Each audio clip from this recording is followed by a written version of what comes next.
dhumuni la kwamba rais huyo awe salama na hakikisha nchi inakuwa salama. Kwa hiyo na sisi majenerali, wajumbe wa kamati kuu, wenye viti wa kanda, tulikuwa na upande, tulimuunga ndugu yetu, baba yetu, mzazi wetu Freeman Mbowe, lakini sasa hivi si mwenyekiti, tuna viongozi wengine, tunawalinda na kuwaunga viongozi wako wapya mkono bega kwa bega na kuhakikisha nchi hii inakombolewa. Tunaitoa mikononi mwa CCM. Hapo imekaeje Arusha? Hapo imekaeje Arusha? Mmenielewa eh? Kwa hiyo kusudi la mapambano haya ni kulinda dhumuni. Na nimalizie kidogo niwaambie, mkitaka kujua ninachokiongea kipo sawa sawa.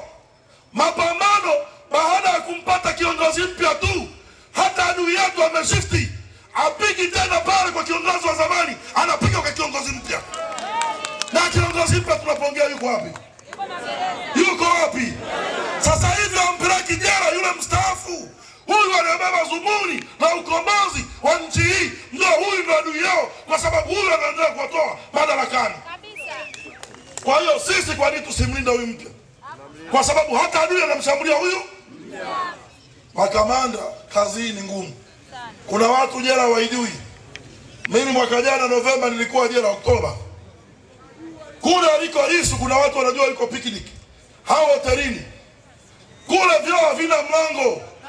Ni mtu mzima unajisaidia pale uani wazi, vitoto wadogo wanakuona. Na jela unayoenda ina watoto miaka 14, 16, 17. Ukienda chooni wanakuona mzazi wao unajisaidia. Kuzuri huko. Mtu kama Mheshimiwa Lissu hawezi kukaa kwenye choo cha kuchuchumaa.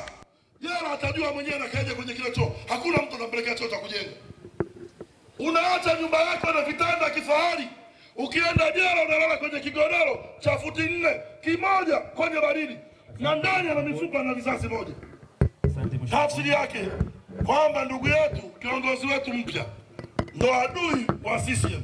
Sisi majenerali tumeapa kulinda dhumuni, tutawalinda viongozi wetu, tuko pamoja mpaka CCM ondoke madarakani. Kunja ngumi tuagane. Asante sana, Mwenyezi Mungu awabariki Arusha.